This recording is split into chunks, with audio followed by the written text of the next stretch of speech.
Hello, it's Dr. Garth Fisher with The Cutting Edge. And today we have Erik Scott, who's a Fire Captain 2 paramedic and the Public Information Officer for the Los Angeles City Fire Department. When hired by the LA Fire Department 20 years ago, he started strong and was awarded the top overall recruit. He maintained many challenging assignments and received multiple honors and awards along the way. He has an AS degree, a BS degree in Emergency Services Management, and graduated with a 4.0 GPA. He was selected as Firefighter of the Month, was a UCLA Paramedic Instructor, an intermediate level Terrorism Liaison Officer, and graduated from the prestigious West Point LA Fire Department Leadership Program. Currently is stationed at LA Fire Department Headquarters and was selected to be the department's spokesman, requiring him to be well-versed on countless topics. Additionally, he is the lead PIO on a federal team, CA2MT2, which I think you'll tell us about. He was provided thousands of news, media, and interviews for local, national, and international agencies, and is honored to highlight the outstanding work that firefighters perform. He is frequently deployed across state to provide emergency public information for large-scale wildfires, and occasionally can be found as a keynote speaker on the topic. He continually strives to better himself and, more importantly, others. He has delivered thousands of media briefings, local, national, international, and in recent months has been front and center communicating during the catastrophic 2025 wildfires. On today's show, we'll explore how LA Fire Department confronted those fires, how communications and command decisions are made under duress, and what lessons have emerged for the future. Please join me in welcoming Erik Scott to this show. And I must say, probably a male model too. How tall are you? 6'8" or? Yeah, 6'4". Nice head of hair. Yeah, I know who's changing the light bulbs in your house. Yeah, and I heard firemen get the cats out of the trees, so you've probably done a few of those. Yeah, they tend to come out on their own. Okay, well, the first thing, I just jump into it, CA2MT2. What does that mean? Oh, that's California Interagency Incident Management Team number 2. So I think people are surprised to learn that there's incident management teams on a local government level, like a fire department, on a state level, like CAL FIRE, and then on a federal level, which is that team that I'm a part of. I'm very humbled. These are highly elite members in command and general staff. So, your finance, logistics, operations, plans, incident commander, that's all general. And then your command staff is kind of where I come in as public information officer, liaison, and safety.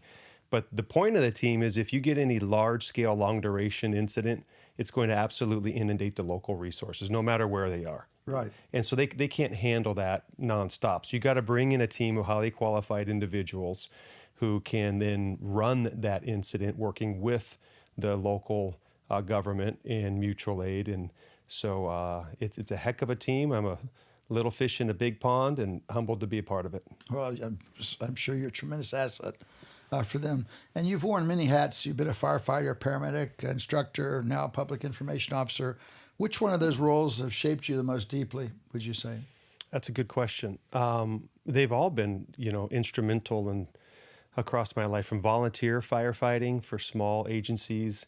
There's nothing like running in a burning building. You train so hard for it. It's amazing. And the paramedic I fell in love with it more than I would have thought. I did it to get on the department, became an emergency incident or an EMT, emergency medical technician, and then later a paramedic. And that's the highest level of medical authority outside a hospital setting. So nothing near your level. But you guys see the worst of the worst. I was a trauma surgeon, and you guys see everything before we are lucky enough to see them. So yeah, it's chaotic on scene. But I'd say out of all of those, truly, it's the public information position. It was nothing I planned to ever do. Never knew the position existed. I had a partial roof collapse on me in a fire where I was entrapped and suffered a lot of different sorts of injuries we won't go into. And so then I found a different path, and it ended up being a natural fit. And the department has asked me to continue in it. And it's really, really unique to be able to be the lead spokesman for, arguably $1 billion corporation that deals with some of the worst emergencies around. Oh, you represent them very well. You're articulate, and you get the point across, and I've gotten to know you, and you're the perfect person for that job. So, and they say the LA Fire Department, they attract some of the bravest The best. What do you think separates a great firefighter from one that's not great, but maybe just a good one? First thing that comes to mind is attitude, believe it or not. You can teach a lot, and we are really good at training. We train as if our life depends on it because it does. But attitude's huge, and we live together. So your meals, your showers, your sleeping. So you need to be able to get along. They have to have a sincere desire to help people, because that's really what you're doing. No matter what the emergency is, you're out there to help mitigate it, and we're problem solvers. So you got to want to help people. But I'd say attitude is huge. Is there really a gym in the fireman's lodge? Is there really? These people are always muscular. They look like they were on the magazine covers, yeah. And I know one of our friends, mutual friend Sean. When I was in the fire preparedness moment was for my house, and he was showing me how to unwrap those hoses and wrap them back up, and I was exhausted. He was like still doing it, and you guys are in good shape for sure. Like your life does depend on it. So Sean's a great guy, and we have a ton of. That's one of the benefits of having a chosen profession that's so competitive. Is you're gonna when I took the test 20 plus years ago, you had 10,000 people apply, so hopefully you're gonna get the cream of the crop. Yeah. Well, you've conducted thousands of media interviews everywhere. What's the secret in communicating clearly, and especially in a time when there's so much stress, duress? Yeah, I mean, under the stressful stuff, I guess you gotta own it quickly. One thing comes to mind. I'm on 2 incident management teams. The LA one handles also the LA Marathon annually, and we studied a lot of the Boston bombing. And one of the messaging they did good is that they owned it really quickly. So you got to say, I'm aware of something happened at X, and even if you don't know all the information, own it, and then people will come to you and follow up. But there's a bit of a messaging triangle that we say. And one of my mentors, and I've had many great ones out there, I'm humbled, but one was Brian Humphrey, and he always says, tell the public what's happening, tell them what we're doing about it, and tell them what it means to them. And so you could use that kind of formula in about any sort of environment.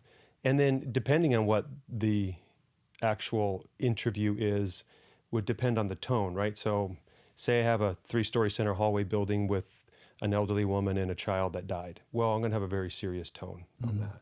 If I'm in KTLA and we're in the newsroom and it's Howling Heroes, canine dogs, right, you're going to be having a good time. So the tone, the audience, and you're appropriate. That helps. Yeah, you're appropriate. Right. Fantastic. Well, there's so many. During all these times when you're communicating about different events, I'm sure misinformation can come about and spread really quickly. What do you do to quell that or equalize that or neutralize that? Redirect? Yeah, that's a good question. I mean, it seems to increase. I think it goes back to a lot of what we just mentioned. You got to act really quick on it if you can. And it means you need to build out an appropriate team. That means you need to, talk to your incident commanders and let them understand that you need to build out a team, even though that costs money and people. Because, when it comes to social media, for instance, it's not a one-way street. It's a two-way street between disseminating and gathering information and grabbing that situational awareness. So, just trying to own it quickly and redirect it. And what I would tell the people too is consider the source.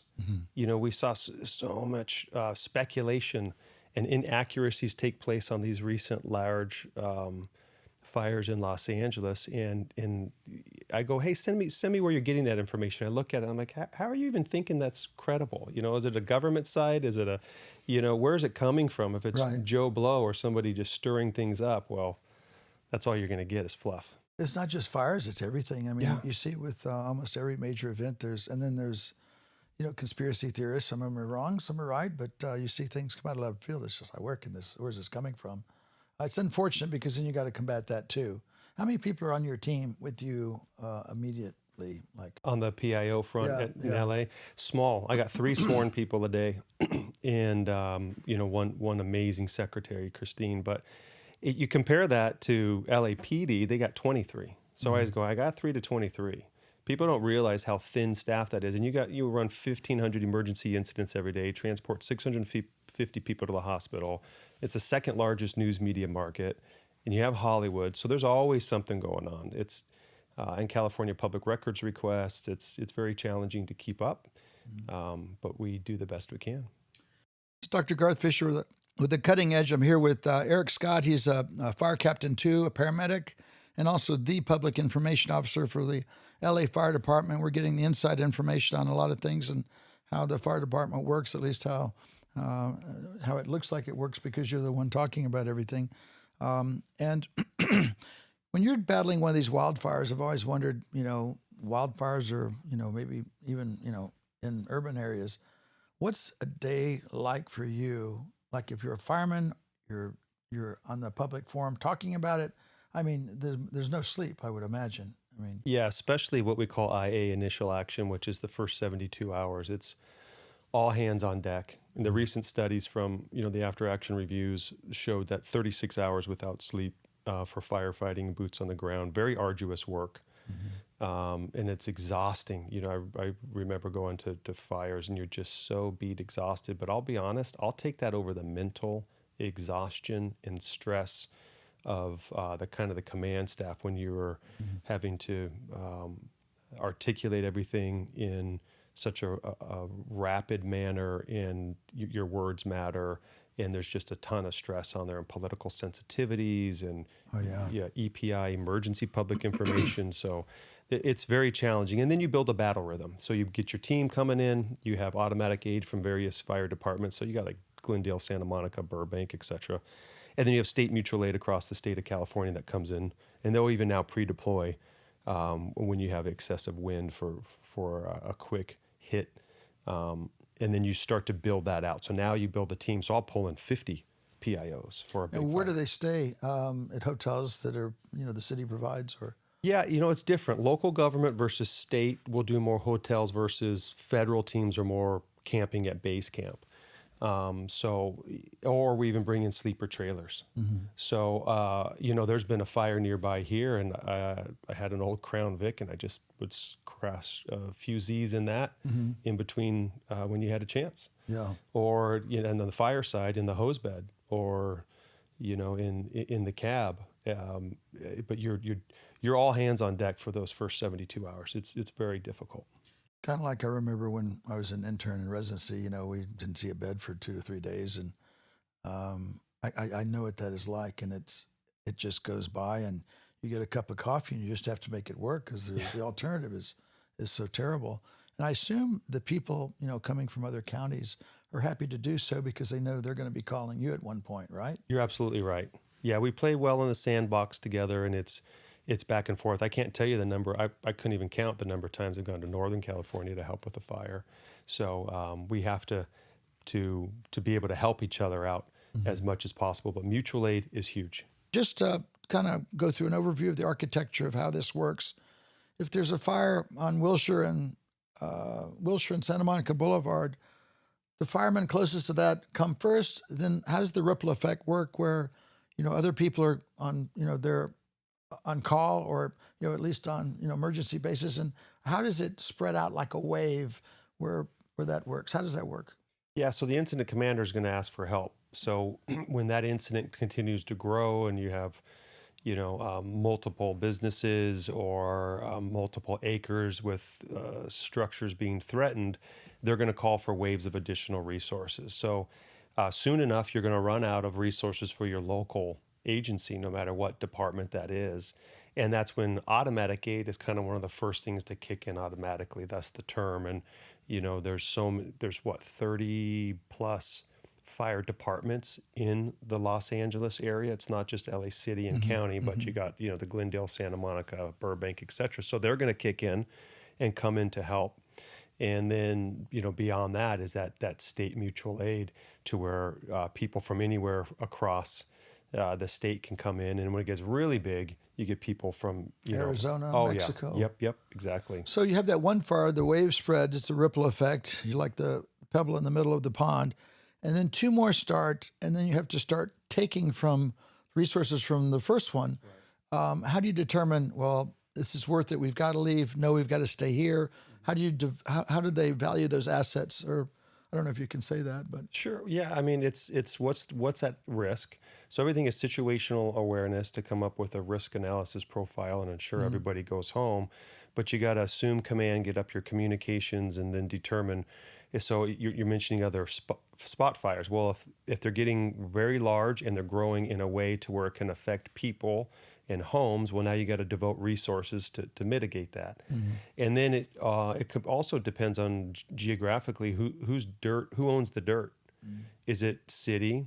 Is it Malibu? That's separate. That's a whole different city. Is it in the county? Is it state land, federal land? And because then they have to bring in. Yeah, exactly. They're going to have more stake in the game for boots on the ground and the financial aspect, because it's a lot of money to mitigate. I'm sure. Yeah. What new innovations or technologies are transforming firefighting and emergency response right now, in your opinion? There's a lot. One that I really like is called Wi-Fire, and it's a group of supercomputers that are put together. And so if a fire breaks, you could pop in either the Latin long or that address, and then it'll take in so much data from topography, wind, humidity, what direction it's moving in, the target hazards that are there from homes, how many people are at risk, and it'll project that out in like what it would be in, say, 3 hours, 10 hours, etc. And so you'll see this massive spreading of color flame on a geographic map to give us situational awareness of what is happening. And it's really helpful. Of course, that doesn't take into consideration any of our efforts to mitigate it. We're going to try to keep it a lot smaller, but it gives us good info first. We have Firefighter. They will fly over and use infrared to map and assist wildfires. You have alert wildfire cameras, so that's pretty cool. I mean, all over the wildland. Have you? Yeah, I've seen those. Yeah.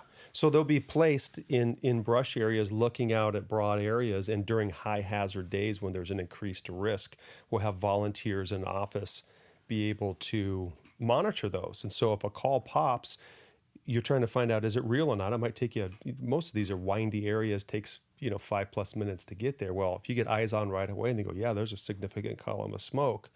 Well, we might augment our resources and call for additional firefighters before the first fire engine even arrives on scene, because now you got multiple 911 callers that are credible. Now you got eyes on it from these cameras, etc. So those you know are the geography, so you know what needs to be placed where. Yeah. One of the things that I did, I just can't imagine.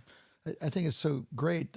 Is somebody told me, which is, I don't know if it's true. You'll tell me, but a fire truck holds maybe 1,000 gallons of water, and my pool has 38,000 gallons of water, and so I went and bought these pool pumps, and then Barricade fire spray. Which, if you look at Barricade on YouTube, it's pretty amazing. They say you can spray the house down and it won't catch on fire for 3 days or something like that. It's at least helping, right?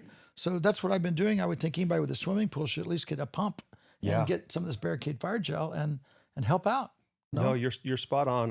You got to be careful to evacuate if told to do so. We don't want people staying back unless they have a significant training and equipment to allow them to do so, which is very rare. But yeah, a typical fire engine's 500 gallons. That's it.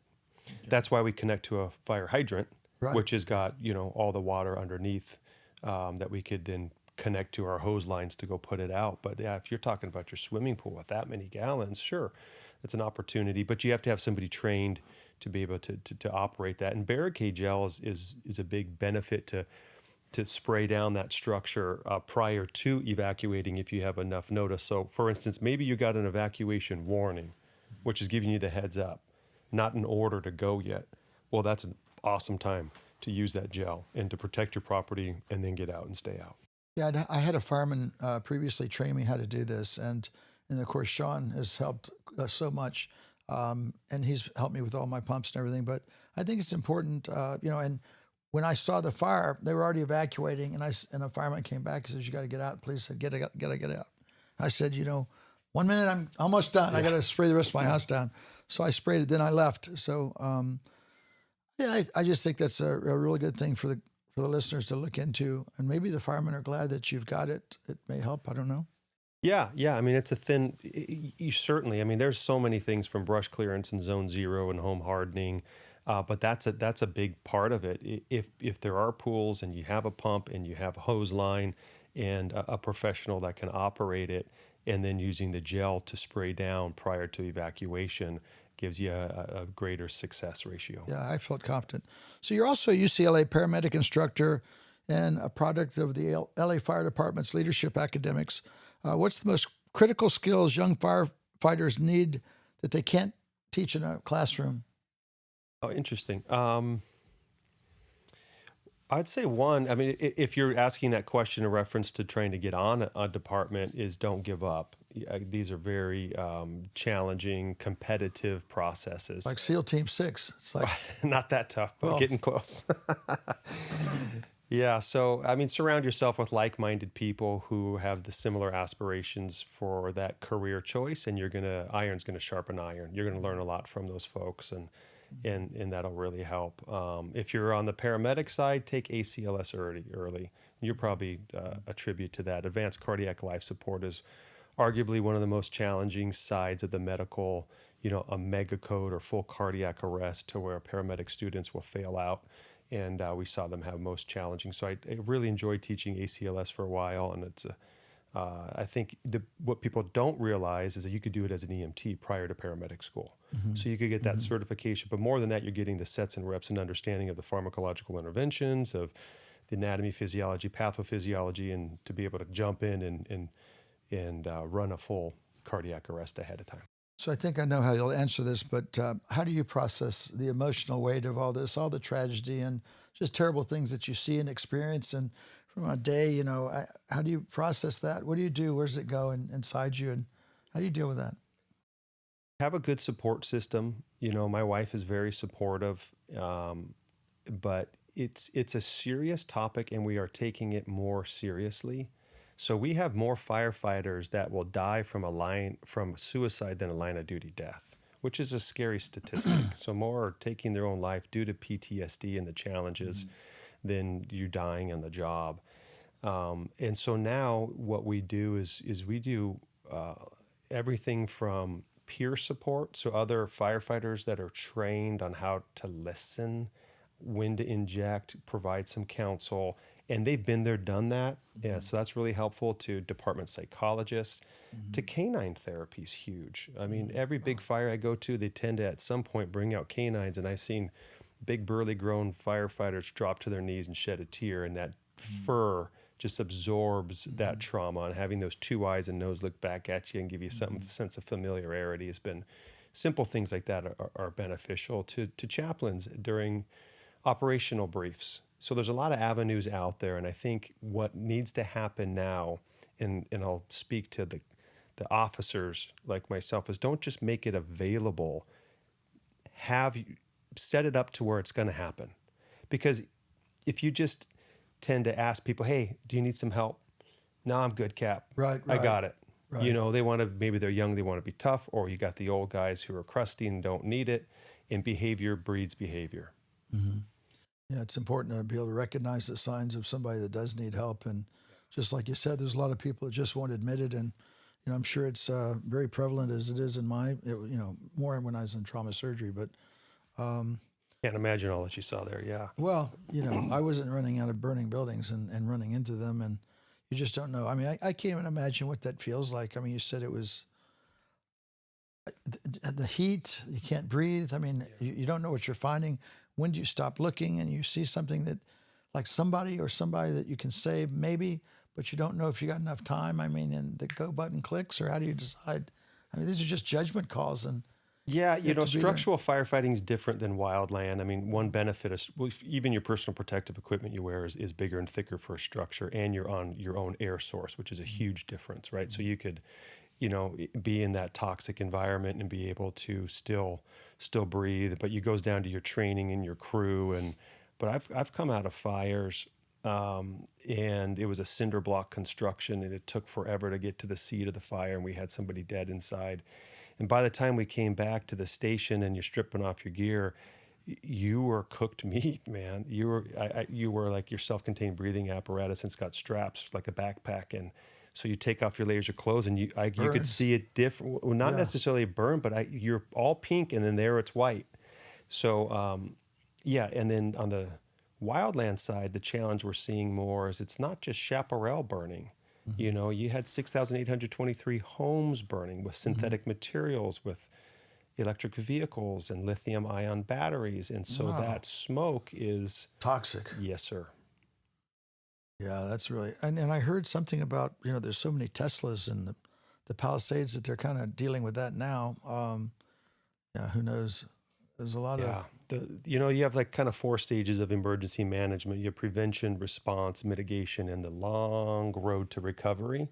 right. And during that process, you're going to have hazardous materials removal, which is very specific to locate, ID those batteries and to safely get them out and dispose of them without creating more problems. And then you have fire debris removal. All of it's got to be cleared down to mineral earth. So it's a big, long process. The fire department isn't necessarily that involved other than the immediate aspect and hazardous materials removal, but other city and state agencies come in for that other aspect. It's hard to imagine a flame so hot that it just melts steel, a gun, a car, a safe. That's incredible. Guess that happened though, because you hear a lot of those stories where, unfortunately, things that you think would not melt, it melted, or they can't find it. And I call it a forest of chimneys that's left, because that brick or whatever, that's all you really see when you're driving through the ABC streets of the Palisades. And the first time I saw it, my jaw dropped. People who see it on TV, it's nothing compared to what you see in person. And our hearts go out to everyone who's lost homes in those areas. And, we feel it too. We live, work, and play in LA. So we were talking about the fires. It has been awful, what we've experienced recently in Los Angeles. What story or call over your last 20-year career really touched you or meant the most to you or was the hardest to deal with?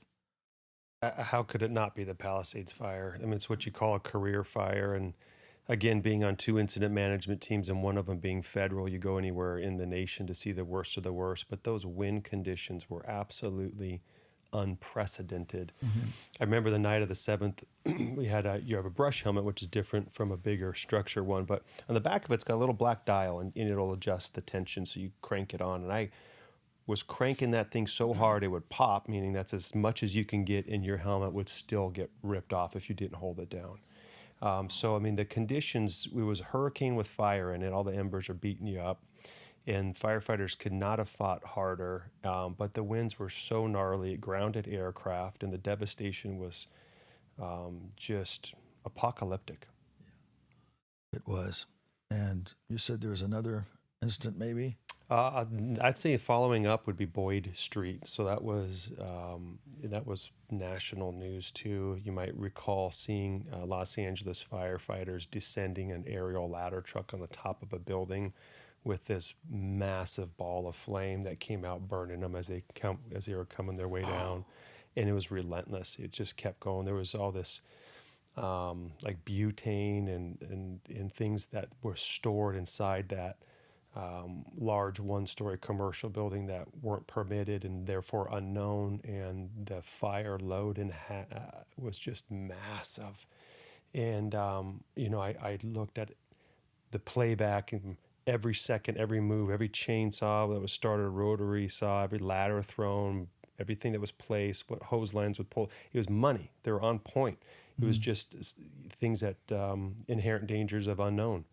And so many of our guys, about a dozen, were burned, and some melted their hands, literally. It's just so Very tragic. brave men. Very brave men. There was an incident in Tennessee where I think there was an ammunition factory that just blew up, and I'm sure the firemen were called to that. But something like that, you don't know what's going to blow up next. I'm sure there's must be a process and a procedure protocol to go in or not go in until you know, right? It depends on life hazard. Yeah. You risk a lot to gain a lot, and you're going to risk little to gain little. So if there's no life hazard, it's better to be defensive in that operation and protect nearby structures. But if there's people inside, that's where your firefighters are going to put everything on the line to save them. How do you maintain your composure during all these tough things and where you're reporting? And, I'm sure you're an empathetic person anyway, but you always seem so You're on point.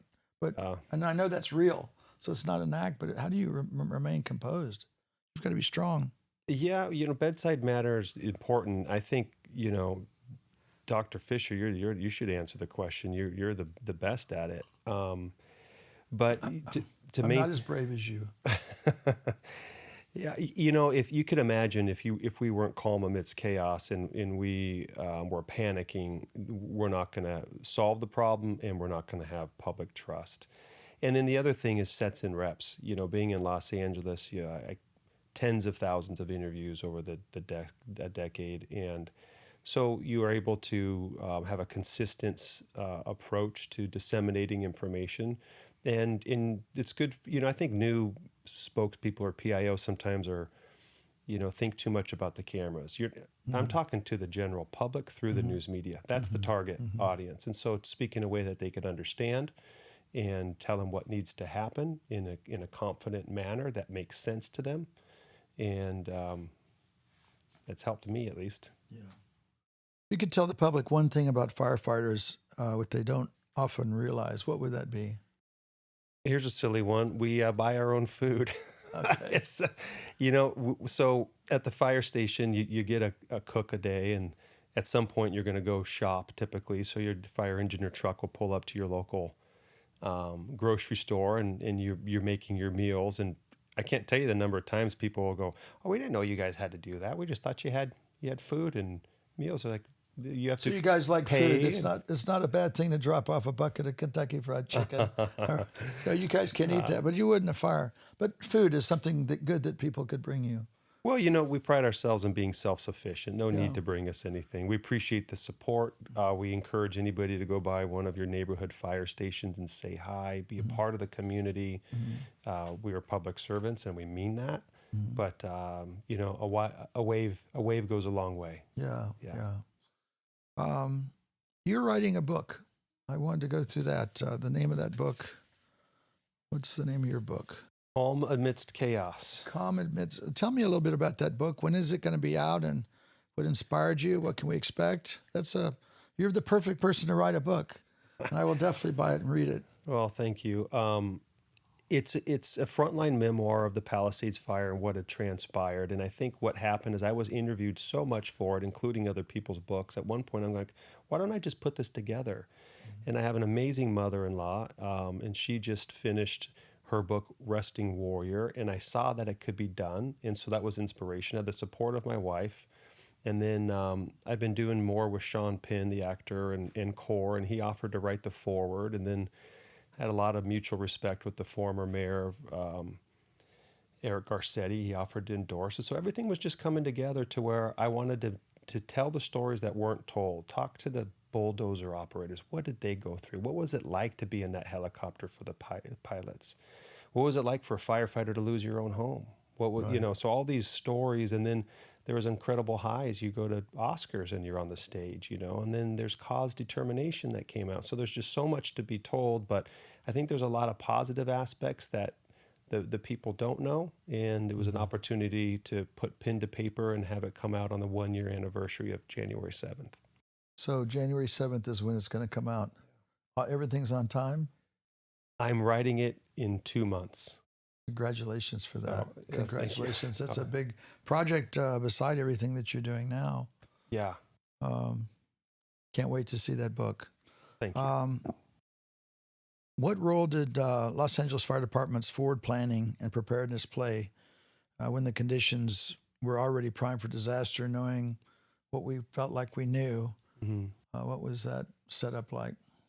Yeah, so, we work really close with the National Weather Service. If you're talking about wildfires, that's really the one time we pre-deploy that in rain. So things you could anticipate ahead of time that will cause a lot of devastation from the fire and mudslides. So what we're going to do is determine how bad is it going to be, when is it going to happen, and then we put this into a matrix, and we have protocol and procedures of people smarter than I that will then put it even on a numerical scale and then pre-deploy resources. So it'll say, this many fire engines and trucks and extra helicopter pilots, extra 911 dispatchers, because you're going to have an influx of calls, water tenders for water in remote areas, you name it. So they'll put all of that matrix together, and then they'll kind of strategically place them out throughout Los Angeles. So LA is 470 square miles, 4 million people that live, work, and play here.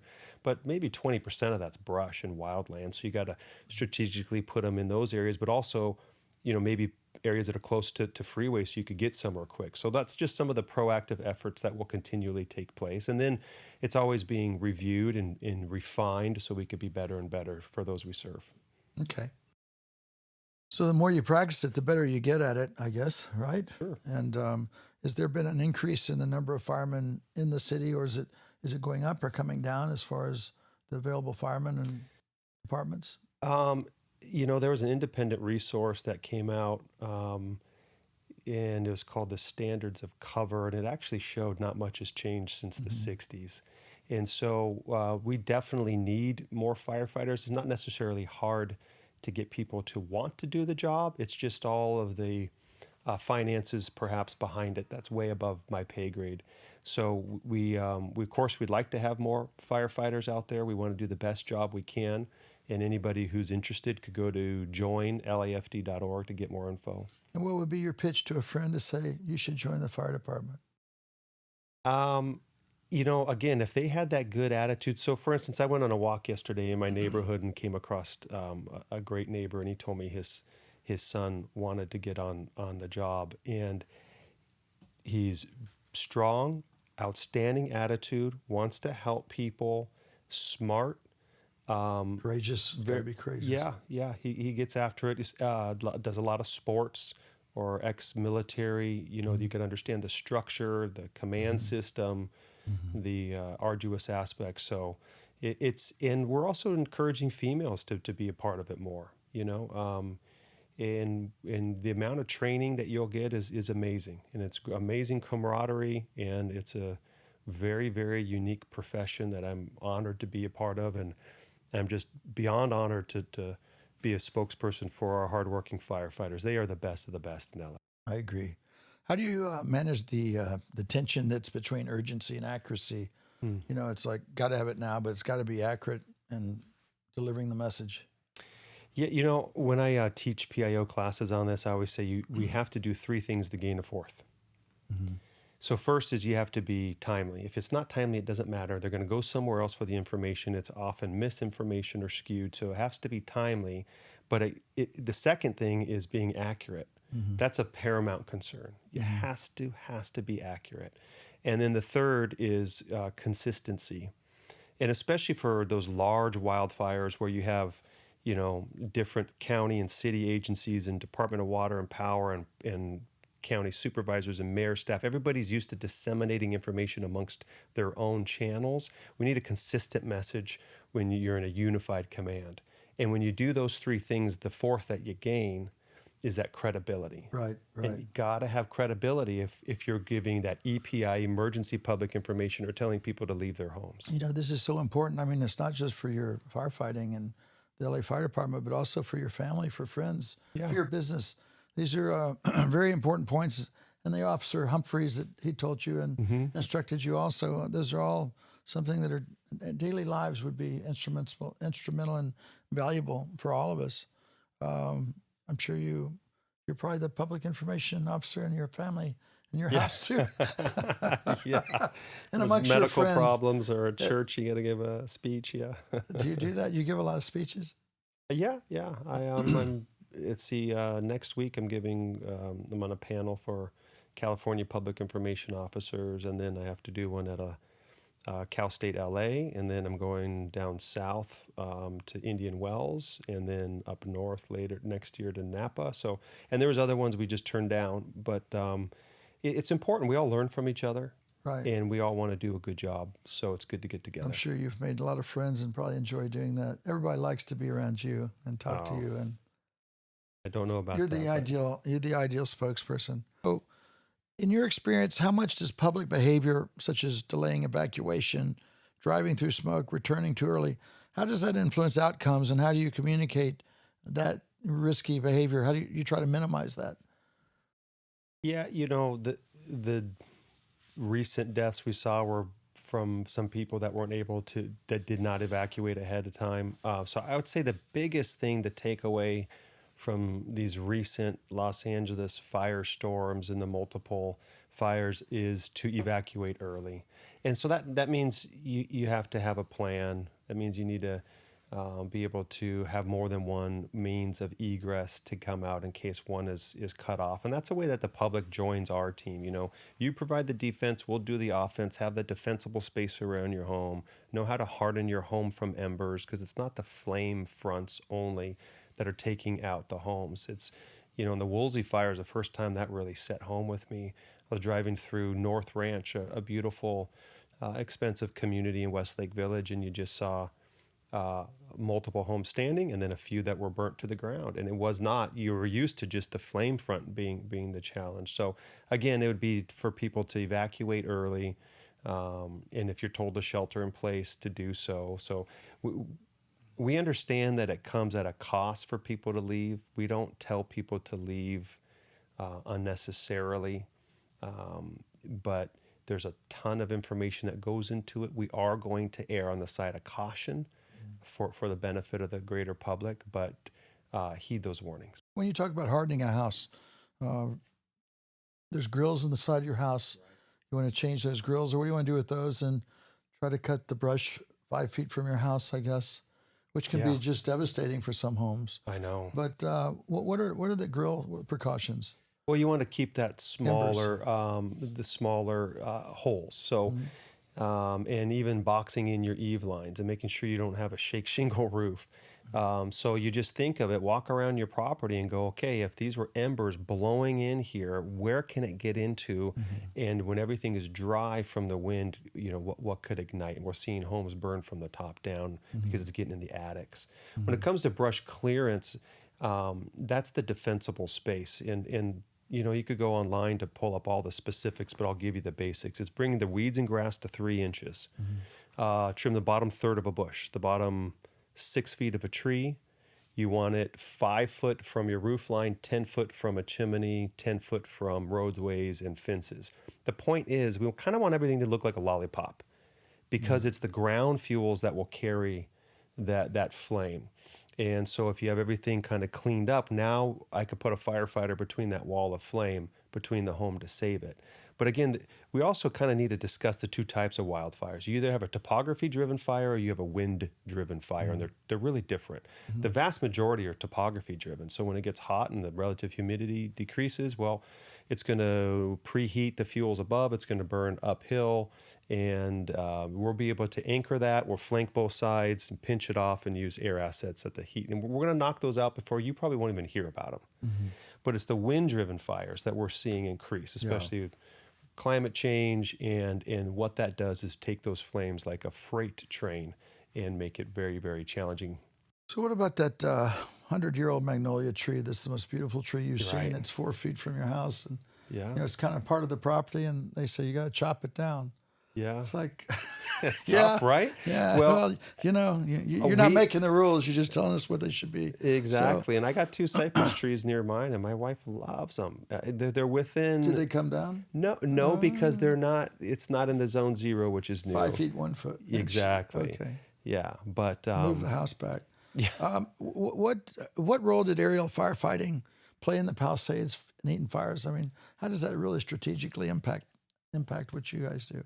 A critical role. It's critical, Absolutely. And you could break it up into 2 broad buckets. One's fixed wing aircraft, like they're going to drop retardants.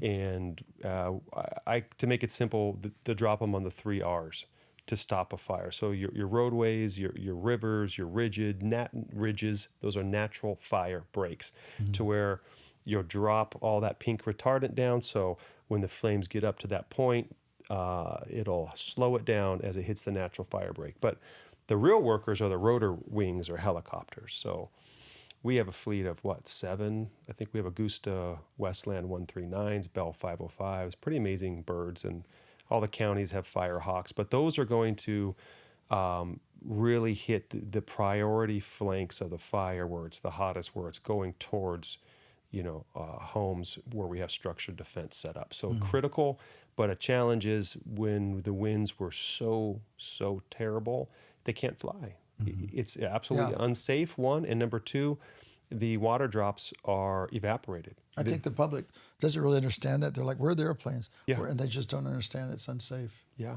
So, well, other things to do with health. And I know I know those, we were in an area where we were just really welcoming all the airplanes, and it saved us. But as far as health goes, what goes on in the fire department among you guys with, lung problems? I mean, you must confront a lot of different battles. What do you do to protect yourselves? What do you see happening as far as health for you guys? Sure. Well, carcinogens is a big thing. So everything from extractors to put your turnout gears in to remove carcinogens helps. Staying on air longer for your structural firefighting, because you might if this place was on fire, we're going to put it out fairly quick, but the overhaul process of combing through the debris and ensuring that it's not going to spread anywhere else, we're off air on that a lot. And so we need to have better masks now, and we're doing better. It's a slow progression.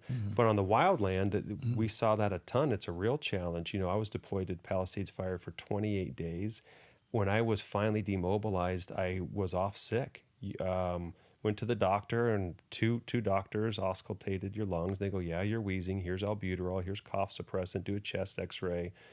And I had diminished lung capacity. They determined from a 30-minute pulmonary test they did. So, and that's just one of many. So we're all battling that, and that's just part of the inherent dangers of the chosen profession. But you can't be on air for a wildland for fire for a week at 2 weeks at a time. So I encourage the smart people in the tech worlds to come up with something. What do you got? We're using hoods and bandanas and maybe little masks, but it's not filtering out things enough. No, it's not.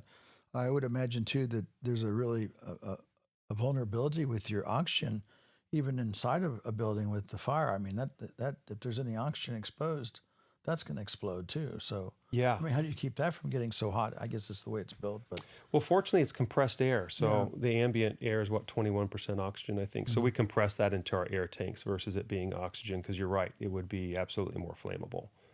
Okay. Yeah. What many media interviews highlight heroes of firefighting without being cliche. What is one behind-the-scenes story or a role, communications, logistics, planning, that most people don't see, but was maybe vital during the 2025 fires? Good question, and you answered it. I would say logistics. Yeah. And actually, it's a chapter that I put in the book because the logistics officers for the Palisades Fire were, ironically, all three at separate times Firefighter of the Year, which is like our Hall of Fame for firefighters.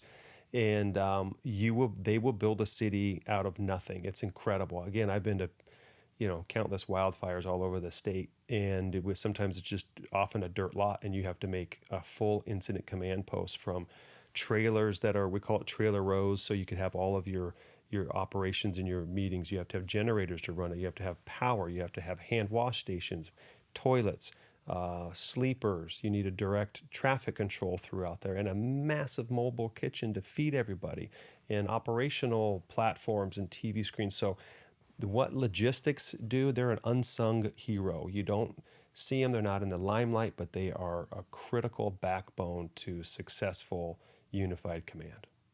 How often do you see, one of my friends that did this, there was a fire, and he said, move into my house, you can use it, food, shelter, sleep, whatever you want, stay here. And they moved out. Did you see that happening much? And they had firefighters stay if they wanted? Yeah. I've been, I was on a fire, the Sobranas fire up north in Carmel for a long time. It was a nice affluent area where you had wonderful, well-hearted people that offered us that. But there's legality. I've never seen people take advantage of it on the fire departments. We pride ourselves on being self-sufficient, and we'll get through it just fine. We appreciate that, but we don't want to open ourselves up to any liability or put anybody else out or be bougie. We'll be okay on the ground. Right. You guys are tough. Very, very tough. What do you do for fun, Eric? What's your, I'm sure, we like 1960s race cars, you and I. Yes, we do. Yeah.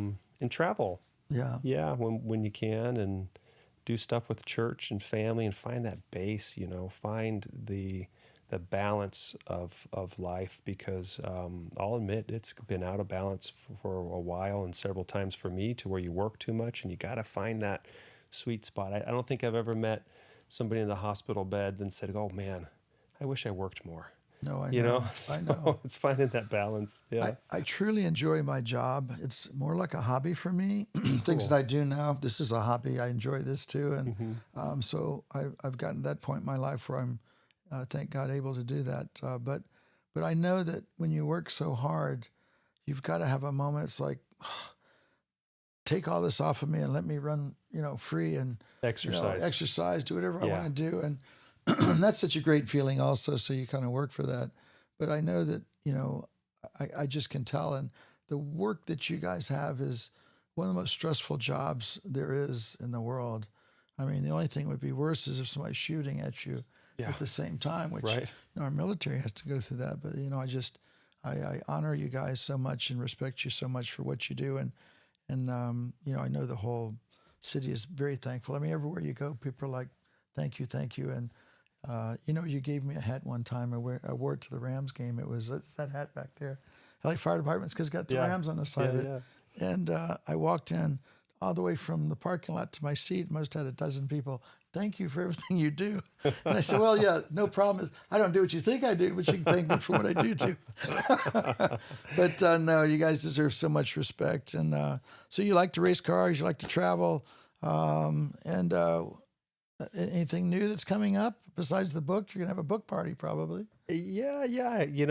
That's the big one. It'll be really good to tell about the amazing stories of our folks there. But yeah, the other coping mechanism, and I encourage everybody to just whatever you can do to exercise. That is just a clean way to get the toxins out of your body and your mind.